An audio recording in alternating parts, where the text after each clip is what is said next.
Le Flash Info avec le centre de stockage de la Manche. Et à la une de cette édition locale, le décès d'un pêcheur à pied hier dans l'archipel de Chausey. Ce sont des amis de la victime qui ont signalé sa disparition.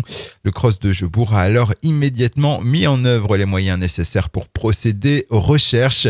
Localisé rapidement, le pêcheur de 82 ans était déjà décédé lors de l'arrivée sur place d'une équipe médicale.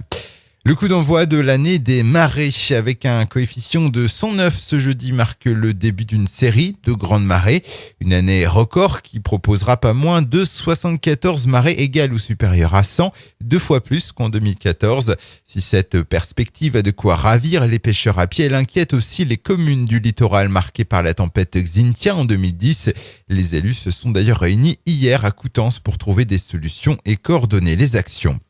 Plaisanterie de goût douteux mardi dernier à Tour-la-Ville lors d'un banal contrôle routier. Un conducteur d'une trentaine d'années a copieusement insulté les policiers, allant même jusqu'à les provoquer en indiquant être d'Al-Qaïda et avoir une bombe dans son camion.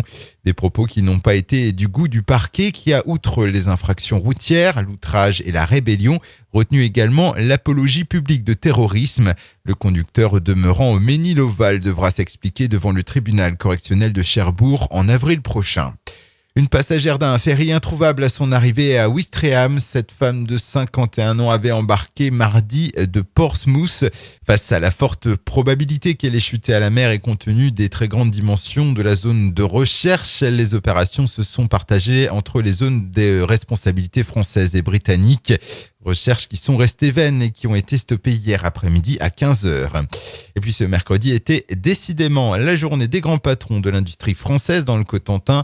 Outre les numéros 1 d'EDF et d'Areva en visite sur le chantier de l'EPR de Flamanville, le PDG de DCNS, Hervé Guilloux, était également sur le site cherbourgeois de son entreprise. Une visite interne qui fait suite à sa nomination en juillet à la tête du groupe. Il est venu expliquer les réorganisations annoncées au sein de DCNS. Le Flash Info vous a été présenté par Landra, centre de stockage de la Manche à Digguleville. Pour en savoir plus et visiter notre centre, 0810 120 172, coup d'un appel local.